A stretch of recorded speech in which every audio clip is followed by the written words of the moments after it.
The message came through at 8:47 p.m. Late dinner with clients. Don't wait up. For a second I just stared at the screen, the glow of her text painting the dark living room blue. Then my thumb hovered over the keyboard, trembling slightly as I typed. Tell Chris I want my shirt back. I didn't expect a reply. But I also didn't expect the silence that followed to feel like a scream. The air in the house felt heavy. Too heavy for one person.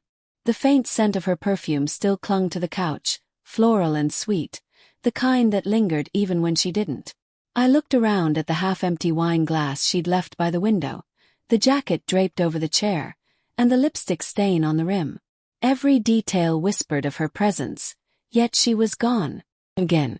I told myself not to overthink it. Clients, she said. She worked in marketing after all. Late meetings weren't rare. But Chris, that name carried a different weight. Chris was her colleague, her new project manager. The same man who'd accidentally texted her at midnight 2 weeks ago. The same one she mentioned with that casual too soft tone that said I shouldn't notice him, but I do. I took a sip from her abandoned wine glass. It was still warm. The first crack had shown up months ago. Subtle at first. She started dressing differently, softer fabrics, bolder lipstick. Her phone was always face down, her laughter sharper, private. I tried to ignore it. Told myself she was just evolving, just chasing something new. Everyone changes, right? But sometimes change comes with ghosts. Like the shirt, my shirt she borrowed last month. She wore it one Sunday morning, tousled hair and sleepy smile, padding around the kitchen as the sunlight caught her bare shoulders. I remember thinking she'd never looked more real. Then she wore it out to run errands, and it never came back. That's how I knew. When she texted tonight, I wasn't reacting out of jealousy. I was confirming what I already knew. By 9:30 I was sitting in my car. Engine off. The dashboard lights dim. Rain tapped gently on the windshield, almost rhythmic. Her office was downtown, in a glass building that reflected the city lights like a confession no one wanted to hear. I parked a block away, watching the entrance. I told myself I just wanted to see. That's all. Just see if she was really working late. Around 10:15 they came out. Her hand brushed his arm first. So small a gesture it might have been nothing. But then she laughed, that laugh that used to belong to me, and he leaned closer. His hand settling on the small of her back like he'd done it 100 times before. I gripped the steering wheel. My knuckles whitened. My breath came out shallow, uneven. The kind of breathing that hurts. They stood under the awning, waiting for the rain to stop. He said something. She smiled up at him, eyes soft. Then, like the final nail in the coffin, he slipped my gray shirt over her shoulders. The one I thought she'd lost. I didn't move. I didn't even blink. It was like watching someone steal my life right in front of me. When she came home after midnight, I was still awake, sitting at the kitchen table, the single overhead light casting long, tired shadows. She froze when she saw me. "You're up." "Couldn't sleep," I said. My voice was calm. "Come." She set her purse down carefully, like placing evidence on a crime scene. "It was just dinner. The client meeting went late." He nodded.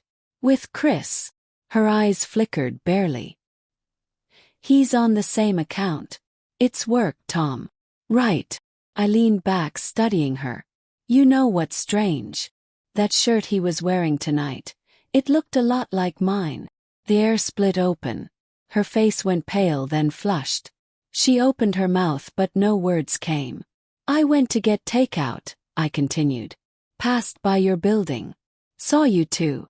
She closed her eyes, inhaling sharply. "It's not what you think." I almost laughed. "Then what is it, Emma? Because what I saw looked pretty damn intimate for coworkers." Her voice cracked. "It just happened. I didn't mean." I stood, my chair scraping the floor. "You didn't mean to, or you didn't mean for me to find out." Tears welled up. Real ones. The kind that come when a lie dies and truth finally breathes. "I'm sorry," she whispered. "I don't even know why." "You do know," I said softly. "You were lonely. You wanted to feel wanted." And he gave you that for a while. She covered her face, sobbing quietly. I wanted to hold her. I wanted to walk out. I wanted both and neither. Love is cruel like that. It doesn't vanish just because it's betrayed. I didn't yell. I didn't break anything. I just walked to the living room and looked out the window, watching the rain blur the city lights. Behind me, she whispered, "Can we fix this?" Turned. Her eyes searched mine, desperate, fragile. "Please." It was a mistake. A mistake, I repeated. That's what you call it when it's once. How many mistakes are we talking about? Her silence told me everything.